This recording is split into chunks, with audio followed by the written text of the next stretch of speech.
Universe किसी घड़ी की तरह सही सही चलता है। मून्स प्लैनेट्स का चक्कर लगाते हैं और प्लैनेट्स स्टार्स का, और स्टार्स हमारी गैलेक्सी के सेंटर में घूमते रहते हैं। सब कुछ सही जगह पर एक ऑर्डर में और स्टेबल लगता है, लेकिन कुछ किलर स्टार्स इसके रूल को नहीं मानते। कभी कभार आसमान में कोई चीज हमें बिल्कुल गलत डायरेक्शन में जाती नजर आती है, तो ऐसा स्टार वहां पहुंचा कैसे? पिछले डेकेड में साइंटिस्ट्स ने ऐसे सैकड़ों अकेले स्टार्स देखे हैं जो हमारी गैलेक्सी में बैलिस्टिक मिसाइल्स की तरह घूमते रहते हैं। साइंटिस्ट्स ने इन्हें नाम दिया है रनअवे स्टार्स, क्योंकि ये बहुत तेज स्पीड्स पर ट्रैवल कर सकते हैं। हम ऐसे स्टार्स की बात कर रहे हैं जो किसी रॉकेट से भी हजारों गुना तेज जा सकते हैं। हाइपर वेलोसिटी वाली कोई भी चीज डेंजरस होती है, और हाइपर वेलोसिटी स्टार तो बहुत ज्यादा डेंजरस होता है। हॉट गैस की ये बॉल 1 मिलियन माइल्स चौड़ी है और हमारे कॉस्मिक बैकयार्ड से गुजर रही है। रनअवे स्टार्स तो बिना डायरेक्ट हिट किए भी नुकसान पहुंचा सकते हैं। इनका हमारे सोलर सिस्टम की आउटर लिमिट्स में आना भी अर्थ को तबाह करने के लिए काफी होगा।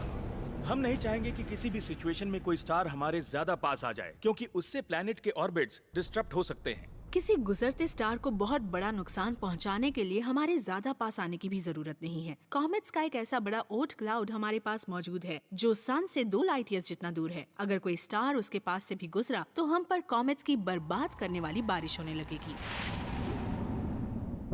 उस सोलर सिस्टम के सभी प्लैनेट्स या तो डिसरप्ट हो जाएंगे या फिर उस स्टार से टकरा जाएंगे, और मुझे लगता है कि उसके बाद कोई सोलर सिस्टम बचेगा ही नहीं। एस्ट्रोनॉमर्स ने इन रनअवे स्टार्स के पाथ्स को ट्रेस किया और पता चला कि उनमें से कई गैलेक्टिक सेंटर में थे। हमारी गैलेक्सी के बीच में हमें ऐसे कई स्टार्स दिखते हैं जो सेंट्रल ब्लैक होल के आसपास की ऑर्बिट में फंस गए हैं। इनमें तो नाराज बीज के किसी हाइव जैसी हलचल हो रही है। ये स्टार्स एक दूसरे के साथ ग्रेविटेशनली इंटरेक्ट करते हैं और कभी-कभी एक दूसरे को गैलेक्सी के पार फेंक भी देते हैं। ज्यादातर रनअवे स्टार्स हमें नुकसान नहीं पहुंचाते।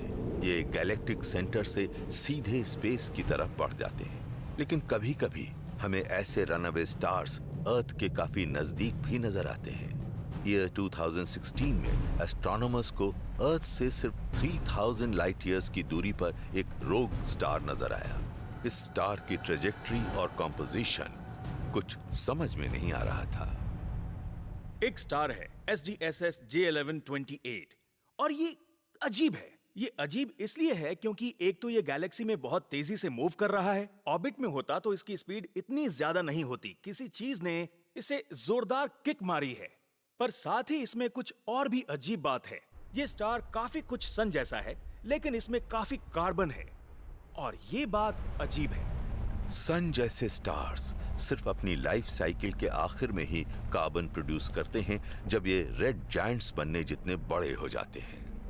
लेकिन ये स्टार अपने रेगुलर लाइफ टाइम में अपनी हाइड्रोजन बर्न कर रहा था और कार्बन से कवर्ड था, तो इसे क्या हुआ?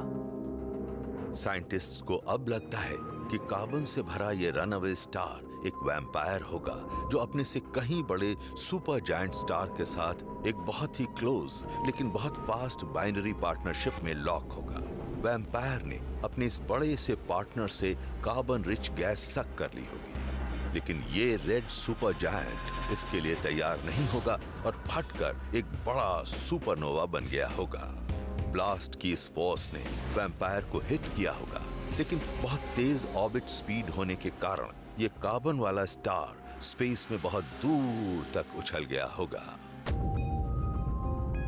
ये दो स्टार्स एक दूसरे के चारों तरफ बहुत तेजी से चक्कर लगा रहे हैं। जब इनमें से एक फटता है तो उसका ज्यादातर मास कम हो जाता है, और साथ ही साथ ग्रेविटी भी। इसमें लोअर मास स्टार से चिपके रहने लायक ग्रेविटी नहीं है, तो ये आसपास घूम रहे हैं। एक स्टार फटता है और दूसरा स्टार उछलकर गैलेक्सी